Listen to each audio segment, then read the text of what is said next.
भारत की जो ये विकास यात्रा पिछले 11 वर्षों में देश के अंदर देखने को मिल रही है,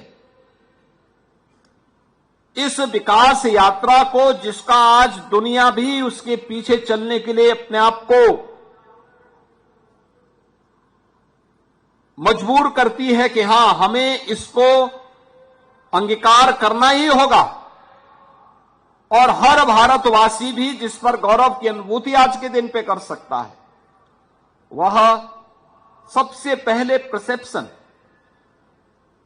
14 के पहले और 14 के बाद कितना परिवर्तन देश के अंदर देखने को मिला है। लोगों में जो हताशा थी, निराशा थी, उसे आशा और उत्साह में भरने का काम 2014 के बाद प्रधानमंत्री मोदी जी के नेतृत्व में देखने को मिल रहा है। हर एक क्षेत्र में भारत ने एक नई छलांग लगाई है। आप याद करिए, आपके सामने 2014 से ही जब भारत ने यानी छोटे छोटे प्रयोग करके दुनिया को बताया कि इसके परिणाम क्या होने जा रहे हैं। लोगों को पहले लगता था कि एक केवल टाइम पास करने का एक माध्यम होगा, लेकिन जब उसके परिणाम आने प्रारंभ हुए, तब मोदी जी ने कहा कि हर गरीब के बैंक में अकाउंट होने चाहिए, तो लोगों ने प्रश्न किया कि 15 लाख कहां है। आप याद करिए, जिनकी नकारात्मक दृष्टि होती है वे नकारात्मक स्वर बोलते हैं, जिनको कुछ नहीं करना होता है हर सकारात्मक कदम का वे विरोध करते हैं। और उन्होंने प्रश्न करने शुरू किए थे।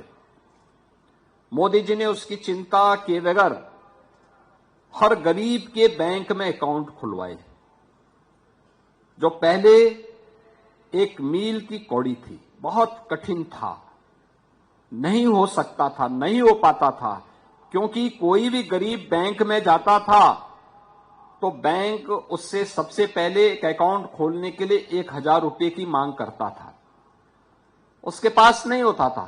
मोदी जी ने कहा जीरो बैलेंस पे अकाउंट खोल दो। फिर उसके अकाउंट में कुछ धनराशि उपलब्ध करवाई कि अभी कभी उसको पैसे की आवश्यकता पड़ेगी तो उसको देंगे। और फिर उन्होंने देश के अंदर डिजिटल इंडिया मिशन को आगे बढ़ा करके आज डीबीटी के माध्यम से शासन की सभी योजनाएं बिना किसी कट के सीधे गरीब के खाते में जब जा रही है, तो देश के अंदर 50 करोड़ परिवार सीधे सीधे उन योजनाओं के साथ जुड़ता हुआ दिखाई देता है। यानी भ्रष्टाचार पर कितना बड़ा प्रहार है। सब कुछ डिजिटल पेमेंट के साथ जुड़ गया है। लोगों को किसी को समझ ही में नहीं आता था कि बैंक में गरीब का खाता खोलकर क्या होगा।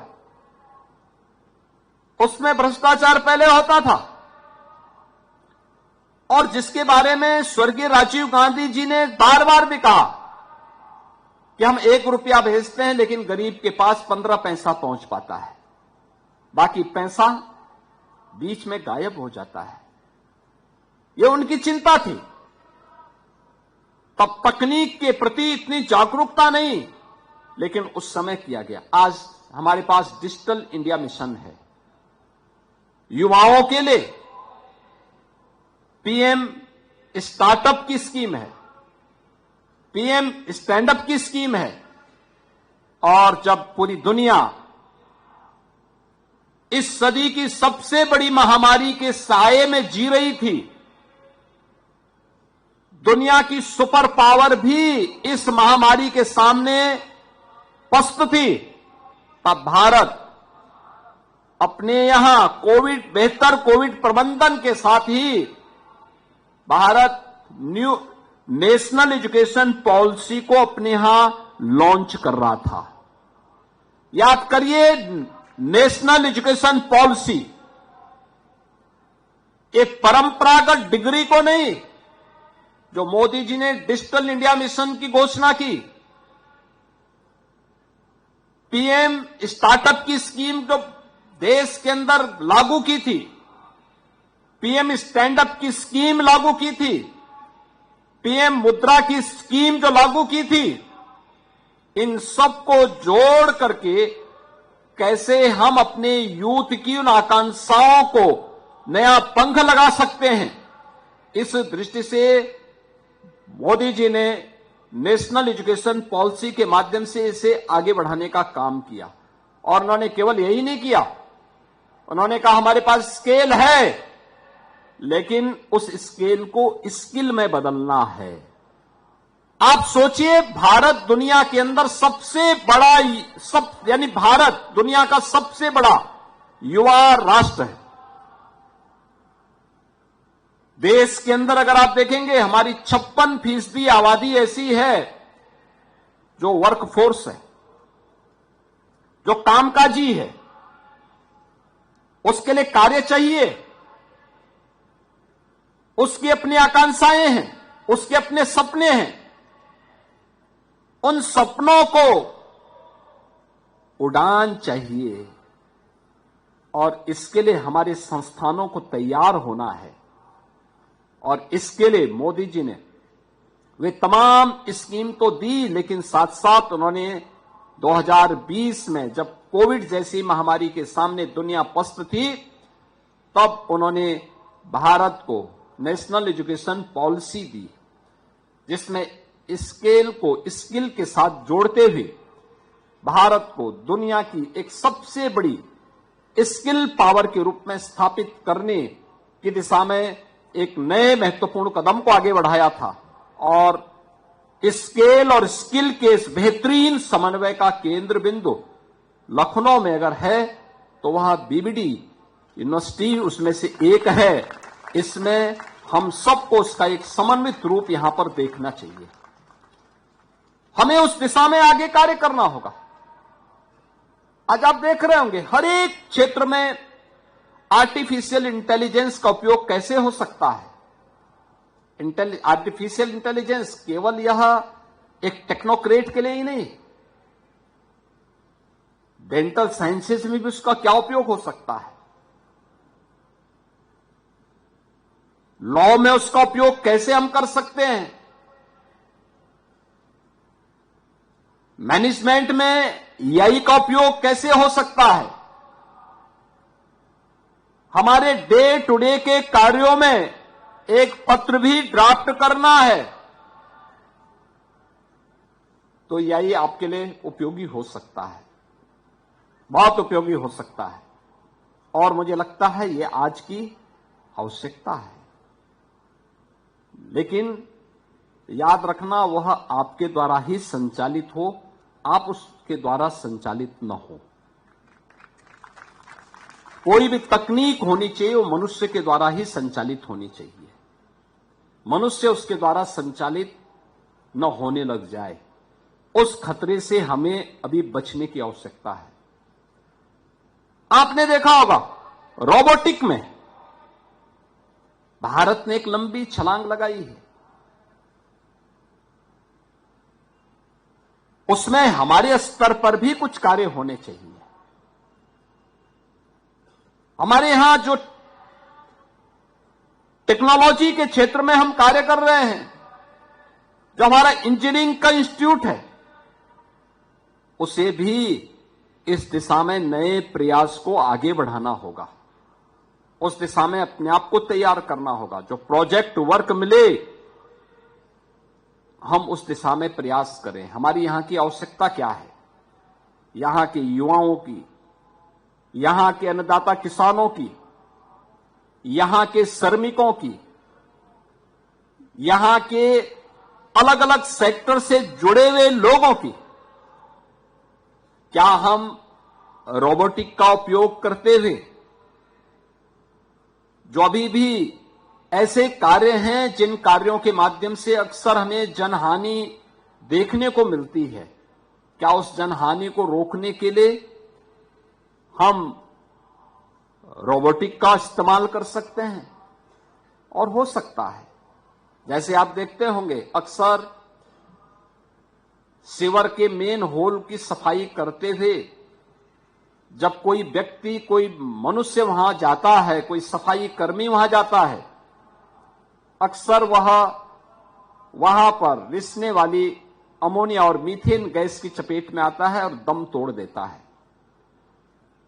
अनह्यूमन भी है। एक मनुष्य सीवर की सफाई करने के लिए जाए, उसके जीवन के साथ खिलवाड़ भी होता है। क्या आप पैसे से किसी व्यक्ति की जिंदगी को वापस कर सकते हैं? कभी नहीं। हम तकनीक का उपयोग कर सकते हैं, रोबोट उसमें एक योगदान दे सकता है। हमें प्रयास करना चाहिए कि हमारी आवश्यकता क्या है, हम उसके अनुरूप रोबोट को तैयार करते हुए और उस सीवर लाइन को और मेन होल को सफाई करने में उसका उपयोग करेंगे। जनहानि भी रुकेगी, कार्य आसानी से भी होगा और साथ साथ हम लोगों को एक बेहतर, यानी जिसे आप ईज ऑफ लिविंग कह सकते हैं, इस लक्ष्य को प्रदान करने में हम भी अपने स्तर पर उसे योगदान दे सकते हैं। अक्सर हम देखते हैं कि सिंगल यूज प्लास्टिक को सरकार ने बैन कर रखा है, या सामान्य रूप से हम लोग दुनिया के अंदर कहीं जाते हैं, हम वहां के नियम कानून को मानते हैं और नियम कानून को इस रूप में मानते हैं दोनों प्रकार से। ट्रैफिक सेंस की दृष्टि से भी मानते हैं। ट्रैफिक के लिए अगर रेड लाइट आ गई तो हम वहां गाड़ी अपनी खड़ी करते हैं। बाइक से जा रहे हैं तो हेलमेट पहनते हैं, फोर व्हीलर में है सीट बेल्ट बांधते हैं। लेकिन अपने देश में हम बाइक से जाएंगे तो हेलमेट नहीं पहनेंगे, फोर व्हीलर में जाएंगे तो सीट बेल्ट नहीं लगाएंगे। रेड लाइट आएगी तो एक प्रतिस्पर्धा होती है कि कौन पहले रेड लाइट का उल्लंघन करेगा। ये जो प्रतिस्पर्धा का भाव है, ये नकारात्मक भाव है। हम दुनिया के अंदर कानून मानते हैं, अपने देश के अंदर कानून नहीं मानते। हम जाएंगे विश्वविद्यालय परिसर में हैं और विश्वविद्यालय परिसर में रह करके हमने कुछ भी खाया और उसके रेपर को हम सड़क पे फेंकते हैं। कहीं डस्टबिन होगा वहां डाल सकते हैं, नहीं है तो अपनी जेब में रख करके जब डस्टबिन आएगा तब डाल सकते हैं। लेकिन एक सिविक सेंस वहां पे हमारा लुप्त हो जाता है। हम अपनी धुन में इतने मस्त रहते हैं कि जहां मर जाती वहां कूड़ा फेंक देते हैं। और हर एक कार्य की जिम्मेदारी, ये केवल संस्थान की बात नहीं कर रहा हूं, घर में भी यही होता है। घर में भी हम यही कार्य करते हैं। घर के अंदर भी जहां तहां फेंकते हैं और बाकी कुछ बच जाता है तो घर का कूड़ा सड़क में फेंक देते हैं। और हमें मानते हैं म्युनिसिपल कॉर्पोरेशन आएगा, सफाई कर्मी आएगा, वो अपने आप उठा देगा। हमारी सिटी क्या साफ रह पाएगी? नहीं रह पाएगी। मैं आश्चर्यचकित था, लखनऊ में G20 की एक समिट थी। हम लोगों ने एक G20 रोड बनाया, उसकी सजावट की और सजावट करके वहां अच्छे गमले लगाए, सीसीटीवी कैमरे लगाए। मैंने एक दिन देख रहा था, मैं कुछ गमले गायब हो गए थे, तो मैंने देखा मर्सिडीज से आकर के गमला लेकर के जा रहे हैं। अब आप सोचो मर्सिडीज गाड़ी की कीमत क्या है और एक गमले की कीमत क्या होगी। लेकिन वो जल्दी जल्दी भरे जा रहा है। हमने कहा देखो पकड़ेंगे तो भी बेइज्जती है, पूरी सिटी की बेइज्जती होती है, और कार्रवाई न करें तो भी एक अच्छा कार्य जो किया गया है प्रशासन के द्वारा या व्यवस्था के द्वारा, वह भी भंग हो रहा है। तो हमने कहा उनको बुला करके केवल ये फुटेज दिखा दो कि देखो भाई कुछ गमले हमारे गायब हुए हैं, सीसीटीवी फुटेज में ये आपकी गाड़ी आ रही है, आपका फोटो आ रहा है। भाई इतना बोल करके छोड़ देना। ये स्थितियां हैं और इसीलिए मैं आप सबसे कहूंगा संस्थान हमें टेक्नोलॉजी के साथ भी जोड़े